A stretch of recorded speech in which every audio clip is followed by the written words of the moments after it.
Olá, vamos começar então com a nossa quinta aula. Eu quero que você abra sua Bíblia em Gálatas capítulo 3, a partir do versículo 15.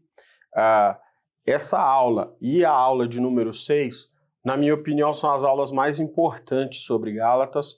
São as aulas que vão trazer maior orientação, maior direcionamento quanto ao papel da lei, o papel do evangelho e o papel da santificação. E mais ainda, como cada um desses três institutos se relacionam dentro da história bíblica. O apóstolo Paulo aqui vai usar algumas metáforas que eu acho que são dignas de muita atenção, são muito importantes, vistas dentro do contexto, né, daquilo que ele vai trabalhar, de como ele vai estabelecer a comunicação com o povo da Galácia. A gente vai conseguir entender o que é a lei, como a lei funciona, como a lei interage com o evangelho, né? E aí daí nós vamos começar a entender onde nós devemos estar, né? Em que lugar nós devemos nos colocar dentro dessa narrativa bíblica. Porque quando a gente fala de cristianismo, nós vamos falar, infelizmente, de três tipos de cristãos, né? Dois tipos de cristãos são o tipo que nós devemos evitar. E nós vamos entender e dar parâmetro para isso a partir do que o apóstolo Paulo vai dizer aqui. Amém?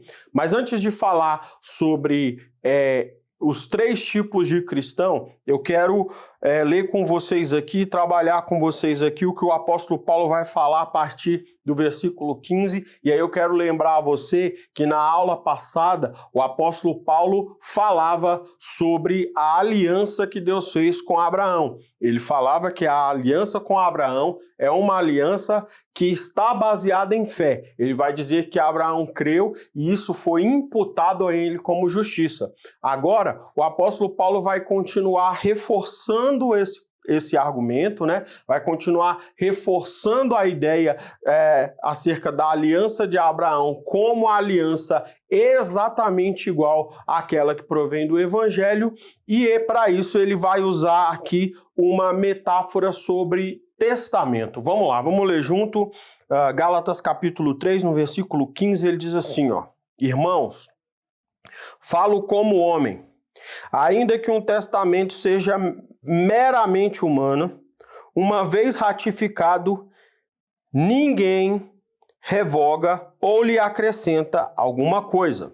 E aí, eu quero chamar a sua atenção para um fato importante aqui. O apóstolo Paulo está falando o seguinte: um testamento depois de elaborado, testamento depois de cumprir todos os requisitos que são necessários para a observação, ele só poderia ser mudado por quem fez o testamento. Essa é uma coisa importante. Aqui na época, no período romano, o testamento funcionava de modo diferente do que a gente faz nos dias de hoje. Então eu quero me atentar basicamente ao que era um testamento, a como funcionava um testamento, aqui dentro desse contexto. Mas volta e meia eu vou utilizar algumas nomenclaturas, alguns princípios que regem um testamento nos dias atuais, tanto no Código Civil quanto na Constituição, para que a gente entenda bem isso. Mas basicamente o que ele está querendo dizer é o seguinte: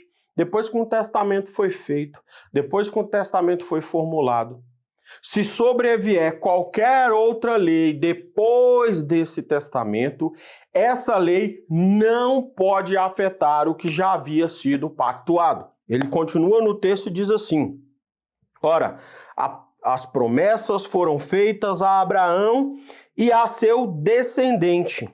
Não diz aos seus descendentes como se falasse de muitos, porém como de um só. E o teu descendente, que é Cristo. E aí eu quero chamar a sua atenção para uma coisa importante. Abraão está mencionando o texto de Gênesis 12:7, né? Lá em Gênesis 12:7, Deus vai falar que a partir do descendente, né, ou da descendência de Abraão, ele abençoaria todas as nações da terra. A palavra hebraica que você vai encontrar lá para descendência é uma palavra que significa semente, tá? É uma palavra que algumas vezes ela era utilizada para se referir a um coletivo, né? Usava-se semente para se referir à descendência inteira de uma pessoa, mas também ela era possivelmente utilizada também para se referir a algo no singular. O apóstolo Paulo aqui, ele está apontando como mestre da lei, né, fazendo uma leitura de Gênesis 12, 7, que o termo aqui refere-se a uma pessoa no singular. Então, essa semente, né, esse descendente que abençoaria todas as nações da terra, não era o povo hebreu, mas era apenas Jesus Cristo. Aqui, ele quebra aquela ideia nacionalista, né, de que o povo de Israel, né, é que era o único escolhido, o único abençoado, e isso a gente até já falou sobre, quando eu falei, por exemplo, do muro da inimizade. É importante que você se lembre desses termos. A gente vai sempre, né, colocando um tijolinho aqui, um tijolinho ali, e vai formando, né, uma mente bíblica, vai formando um mosaico, né, do que é a verdade bíblica. Então, o povo de Israel levanta o muro da inimizade, separa um pedaço do templo onde gentios não poderiam passar, e aí o que acontece?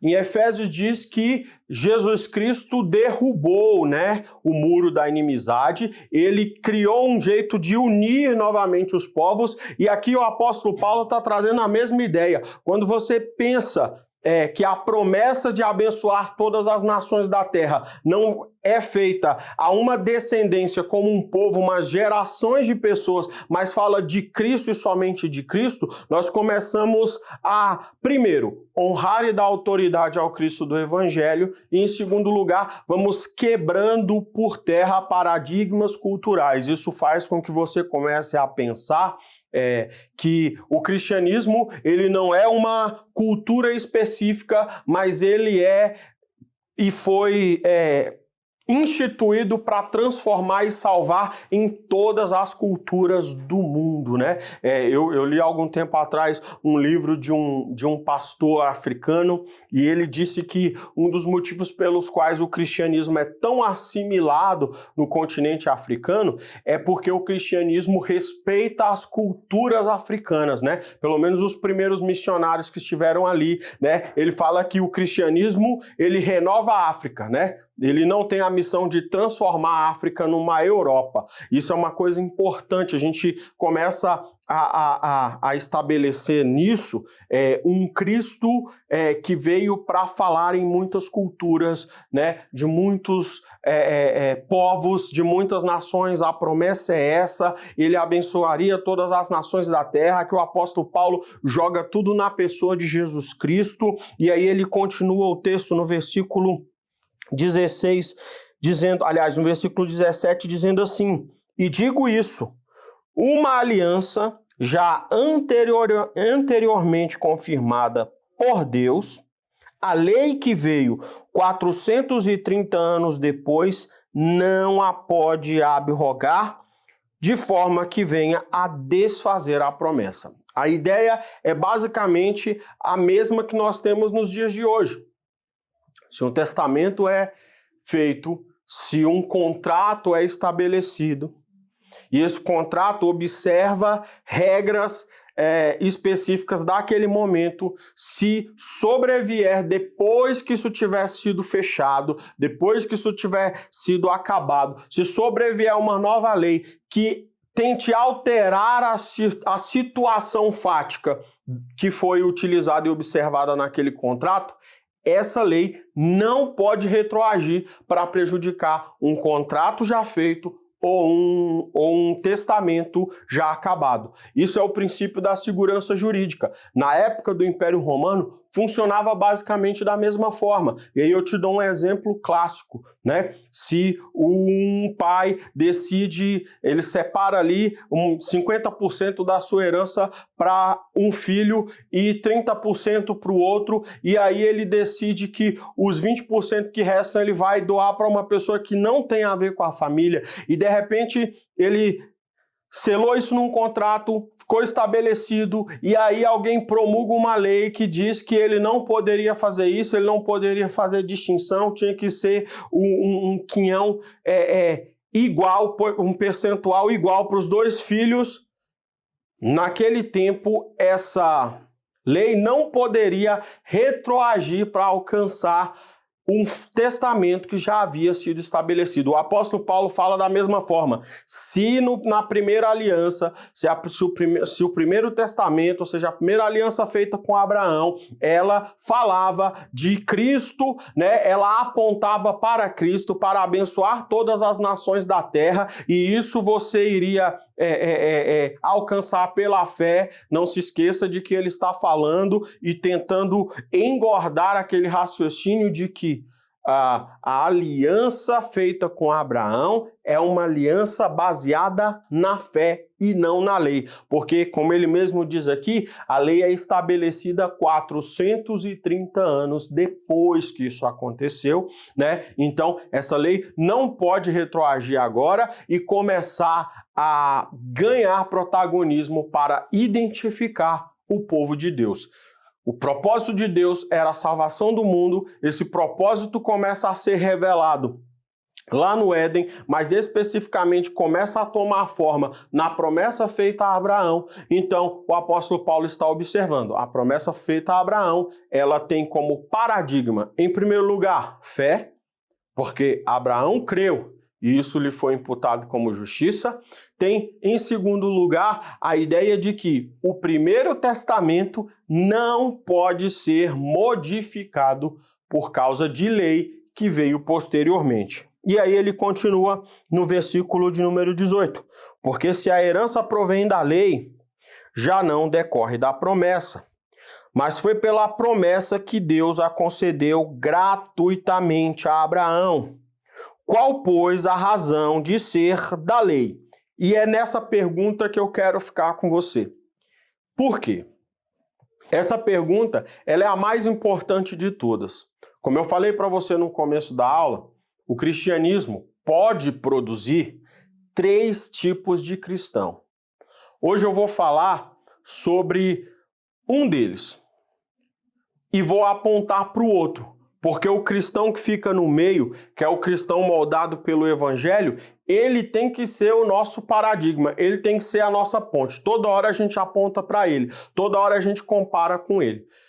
Os outros 2 tipos de cristão são medidas erradas de viver a fé em Cristo Jesus.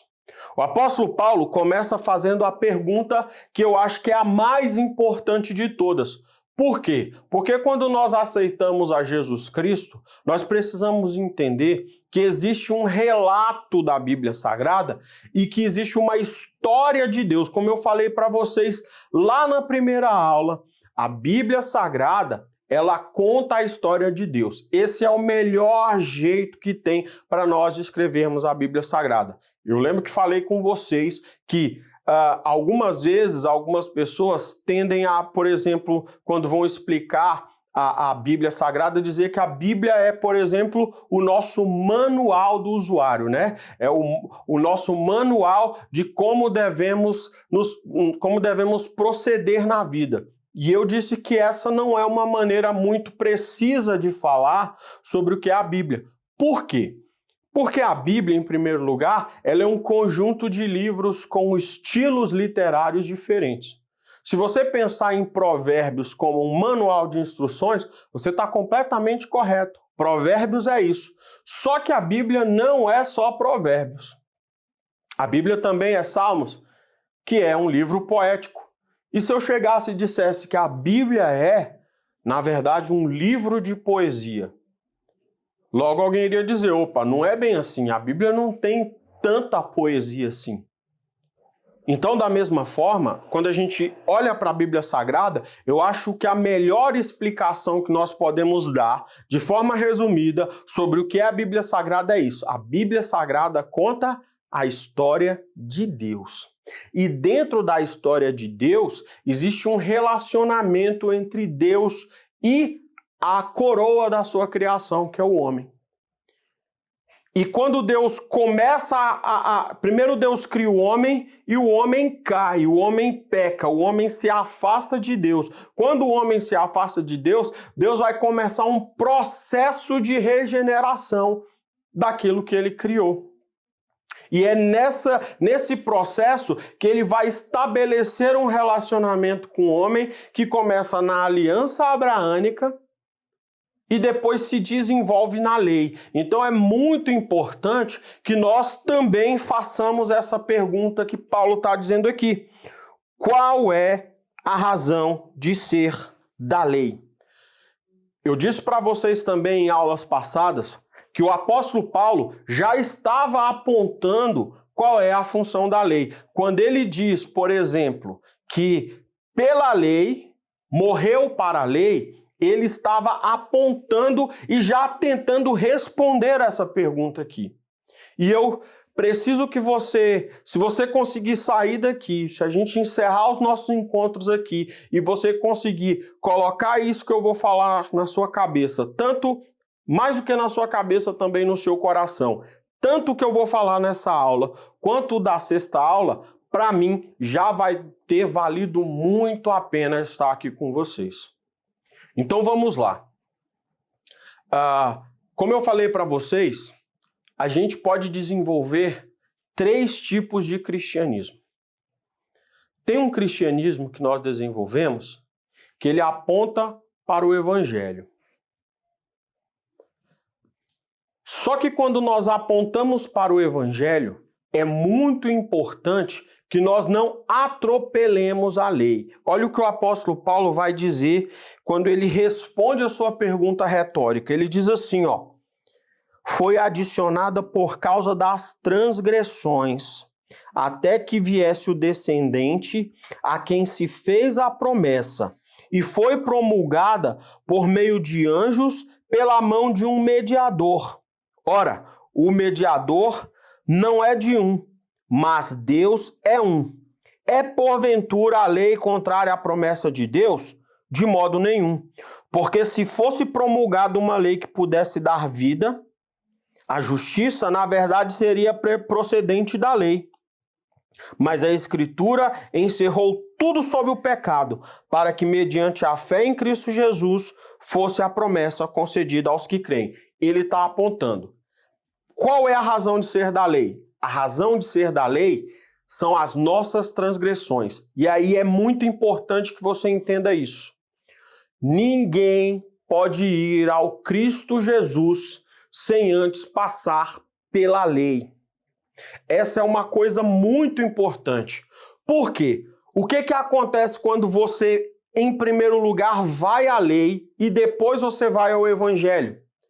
A lei tem a função de mostrar que há algo de muito errado acontecendo com a humanidade. Como eu disse para vocês em aulas passadas, a lei é a expressão da identidade moral de Deus. A lei fala, em primeiro lugar, do caráter de Deus. Mas ela fala também do que aconteceu com o nosso caráter. Quando nós olhamos para a lei tem que falar conosco sobre o que nós somos.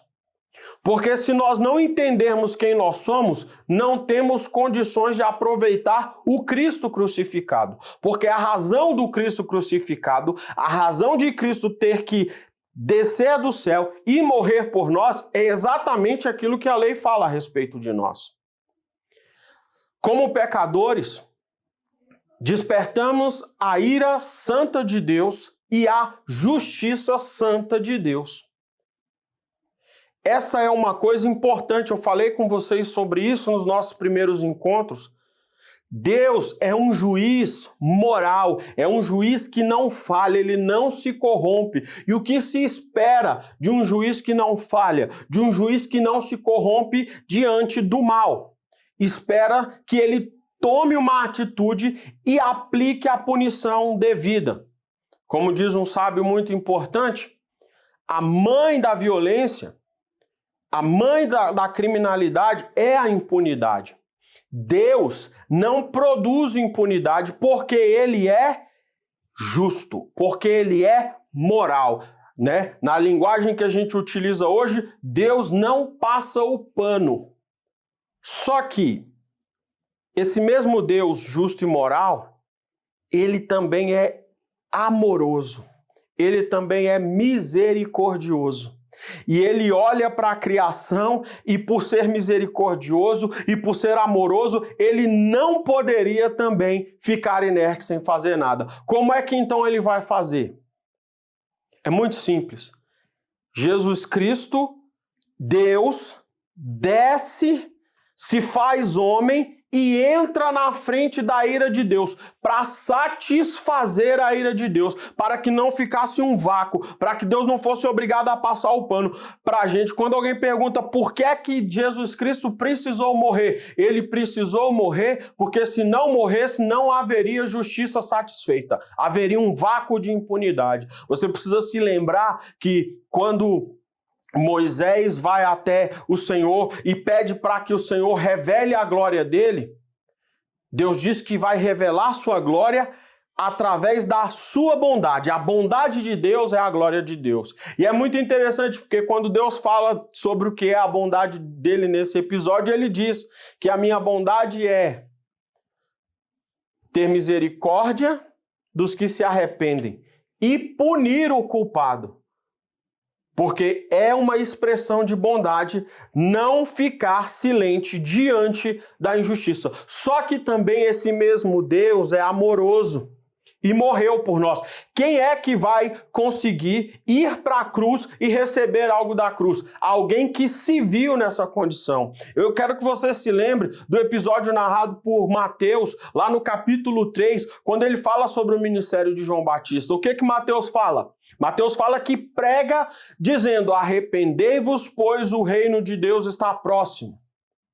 E a Bíblia diz que as multidões ouviam aquilo, e quando ouviam aquilo, elas iam até João Batista para serem batizadas. É por isso, Batista não é o sobrenome de João, né? Batista é o ministério de João. João o Batista, ou seja, aquele que batiza com água para o arrependimento, como Jesus Cristo fala a Nicodemos naquela conversa que ele tem com ele em João 3.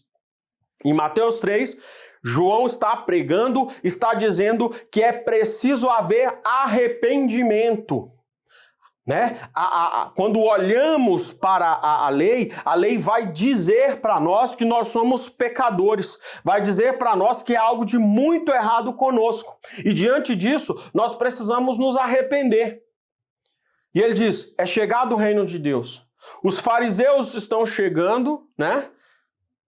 Para saber, né, o que está acontecendo, que movimento é aquele. Em João capítulo 1, a partir do versículo 15, você vai ver João explicitando isso melhor. Diz que os fariseus, os principais sacerdotes, mandaram uma comitiva, né, de levitas, de escribas e fariseus para perguntar o que estava acontecendo, quem era esse homem, né, com esse ministério novo, com essa autoridade toda, que estava atraindo multidões para serem batizadas. E quando esses homens chegam fazendo um monte de pergunta, a Bíblia diz que João perde a paciência. João se dirige a eles como raça de víboras e diz uma coisa muito interessante. João faz as seguintes perguntas. Primeiro, ele pergunta: quem foi que ensinou a vocês que podem escapar do juízo de Deus? Quem foi que ensinou para vocês que vocês também não são pecadores? E aí ele diz: vocês também precisam entender que produzem frutos dignos de arrependimento, cujo único resultado plausível seria arrependimento. A lei, o apóstolo Paulo aqui está dizendo, a lei, ela foi colocada por causa da nossa transgressão. Ela revela a nossa transgressão e ela tem um único propósito: nos levar até Jesus Cristo. No versículo de número 23, o apóstolo Paulo vai começar a utilizar uma metáfora que eu acho fantástica. Eu vou ler numa outra tradução, que eu acho mais interessante, porque em algumas traduções eles vão mudar a palavra aqui, eu vou apontar qual é a palavra que muda, e aí ela não vai trazer talvez a melhor ideia para o que Paulo está dizendo. Vamos ler o texto então. Versículo de número 23. Gálatas 3:23 diz assim: mas antes que viesse a fé, estávamos sob a tutela da lei e nela encerrados para essa fé que de futuro haveria de revelar-se. Ele começa a construir a sua metáfora. Ele começa primeiro dizendo que nós estávamos debaixo da tutela da lei. A tutela, né, é uma espécie de responsabilidade de guarda, né? Só para a gente esclarecer legal, no Código Civil diz que nós temos capacidades, né? Capacidades são as medidas da nossa personalidade jurídica, ou seja, é uma espécie de limitação que vai mostrando o quanto nós podemos interagir na vida civil. Vou te dar um exemplo. Até os 16 anos de idade, desde o nascimento com vida, né? Até os 16 anos de idade, todos nós somos já passíveis de adquirir direitos, mas não podemos usufruir de todos esses direitos. Isso é uma coisa importante. Por quê? Porque até os 16 anos nós temos o que o Código Civil, a lei vai chamar de incapacidade absoluta. Eu posso ter propriedade? Posso. A propriedade diz que eu tenho o direito de usar, né, de usufruir, né, dispor do jeito que eu quiser. Agora, se eu sou menor de 16 anos, eu não posso vender, não posso doar uma propriedade de maneira direta. Eu preciso, para fazer isso, de um representante. Esse representante é chamado de tutor. Vamos supor que uma pessoa X ficou órfã e os pais deixaram muitos bens para essa pessoa. Fica órfão com 12 anos de idade. Esse é o nosso exemplo. Ele pode adquirir todos esses bens? Pode. Ele pode. Mas se ele decidir vender qualquer desses bens, ele pode fazê-lo? Não pode, porque ele não pode celebrar contrato. Ele precisa de um representante que o autorize. E esse representante é o seu tutor. Então, toda vez que você ouvir o apóstolo Paulo falando aqui de curador, né? O curador, ele é um representante de uma pessoa, né, que já tem capacidade plena, né? A partir dos 18 anos na legislação brasileira, nós temos capacidade plena. Então, às vezes acontece uma situação ou outra, né? São situações descritas no Código Civil, por exemplo, que vão nos dizer que nós não podemos exercer determinados atos da vida civil. Mesmo sendo maior de 18 anos, mesmo tendo capacidade plena, tem alguns atos que, por uma circunstância ou outra, não podemos exercer algum ato da vida civil. Vou te dar um exemplo clássico, é o exemplo do pródigo, né? O pródigo é uma pessoa que ela tem uma patologia de gastar dinheiro, gasta tanto dinheiro que pode ir à falência. Então, o Código Civil, né, a lei brasileira vai dizer que pode haver uma intervenção dessa pessoa, mesmo ela sendo maior de idade. E aí o que acontece? Para que se previna, né, que ele acabe destruindo tudo que tem e acabe passando necessidade, gasta tudo que tem, o juiz pode estabelecer um curador, porque ele é maior de 18 anos, entendeu? Então, o curador, ele representa alguém que não pode exercer os atos da vida civil, mesmo tendo capacidade plena, e o tutor vai representar todas as pessoas menores de 16 anos. O apóstolo Paulo aqui está dizendo que antes da fé, antes de Cristo, a lei servia para estabelecer uma tutela. Ele está falando de um período, tem tempo para acabar. Se tem tempo para acabar, nós precisamos ficar ligados nisso. E aí ele continua no texto dizendo assim, 24, de maneira que a lei nos serviu de aio para nos conduzir a Cristo, a fim de que fôssemos justificados por fé.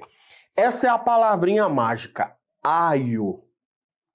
Algumas traduções utilizam a palavra guia, mas essa não é uma tradução boa. A tradução boa é aio, porque quando você lê a palavra aio, você vai pensar o que é aio, né? Eu sempre digo, o melhor caminho para que nós possamos fazer uma boa exegese do texto bíblico é fazer perguntas ao texto e correr atrás dessas respostas, né? Então ele diz assim, de maneira que a lei nos serviu de aio. O que é um aio?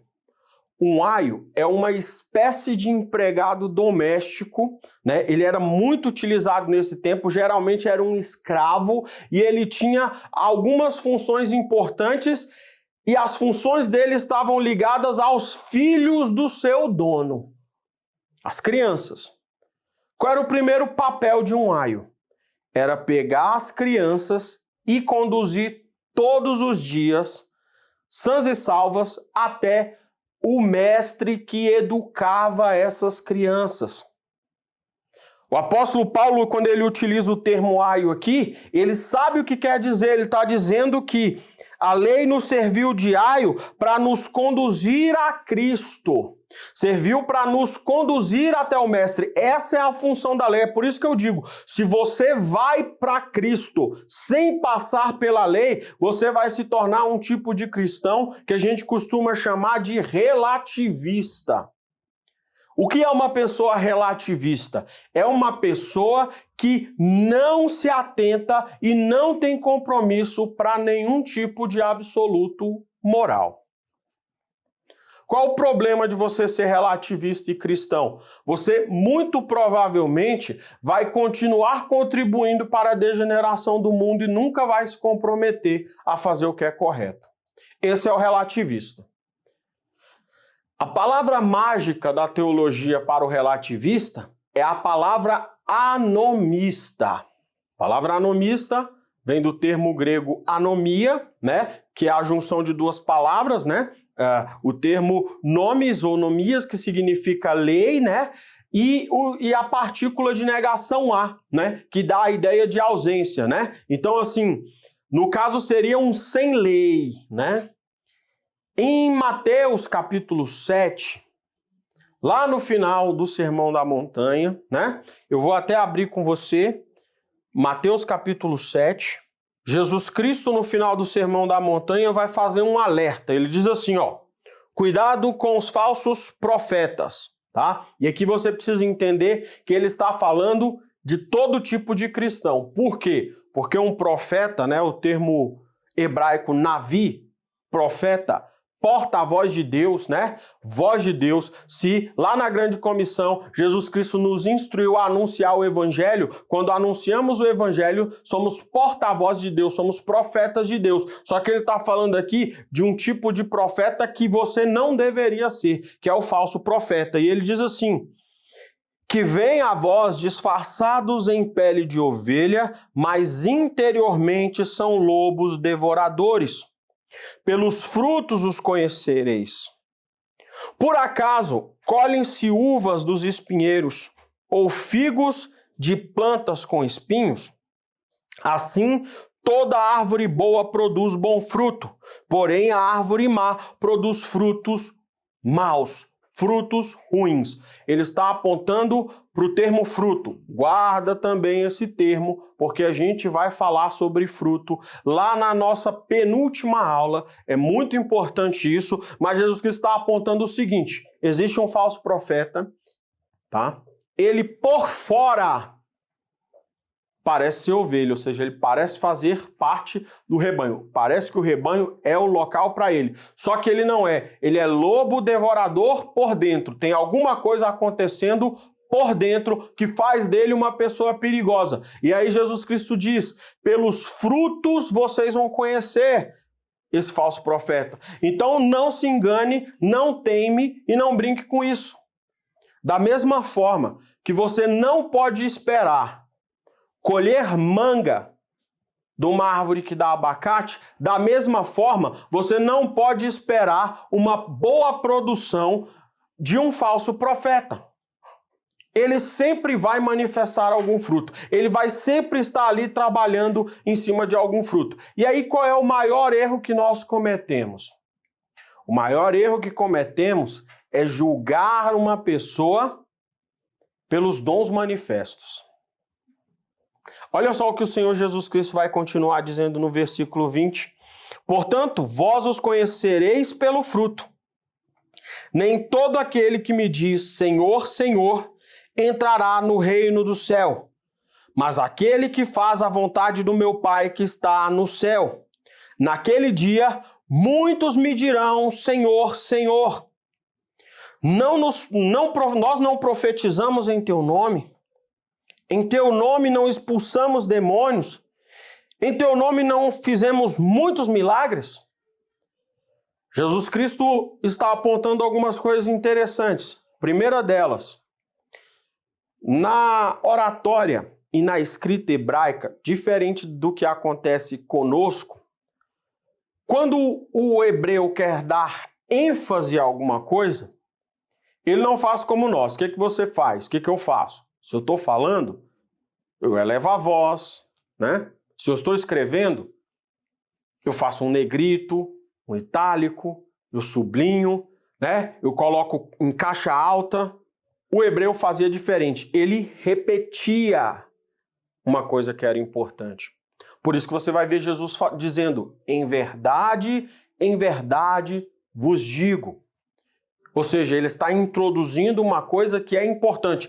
Aqui, quando ele diz que vão chegar muitas pessoas diante dele e vão dizer Senhor, Senhor, são pessoas que no coração viam o senhorio de Cristo como algo importante. Só que ele já começa advertindo: nem todo que me diz Senhor, Senhor, entrará no reino de Deus. Mas entrará no reino de Deus aquele que faz a vontade do meu Pai. E ele diz: naquele dia eles dirão Senhor, Senhor, não profetizamos no teu nome? Não expulsamos demônios? Não operamos milagres? E aí Jesus Cristo vai dizer para eles, versículo 23, então lhes direi claramente, nunca vos conheci. Afastai-vos de mim, vós que praticais iniquidade. Em algumas traduções vai dizer, vocês que praticam o mal. A palavra iniquidade, a palavra mal aqui, quando você vai nos originais, nos escritos gregos, é a palavra anomia, sem lei. Quando nós, e muitas pessoas fazem isso, eliminam a lei, vão direto para o evangelho. E aí vem o evangelho falando de fé em Cristo Jesus. E eles vão lá e acreditam que Jesus é Deus. Acreditam que Jesus veio em carne e morreu por nós. Mas nunca viram qual é o problema e por que Jesus Cristo teve que morrer por nós. Eles se tornam pessoas relativistas. Esses dias, aliás, essa semana, fiquei muito triste de ver um pastor muito famoso, não vou dizer o nome dele para não expor o pastor, mas um pastor muito famoso dizendo que a Bíblia precisa ser moldada para o mundo em que nós vivemos hoje, porque ela já está velha e muita coisa não faz mais sentido. Por que o anomista é chamado de relativista? Porque ele relativiza tudo. Não existe um absoluto moral, tudo depende. Esse é o ensaio para o que a gente chama de pós-modernidade. Onde todas as verdades são aceitas. Enquanto a gente diz que todas as verdades são aceitas, não existe verdade nenhuma. Não existe noção de verdade. É o que essas pessoas fazem. Eles vão até Cristo, mas primeiro não enxergam o que a lei está dizendo que eles são. E essas pessoas não conseguem ver Jesus como Salvador.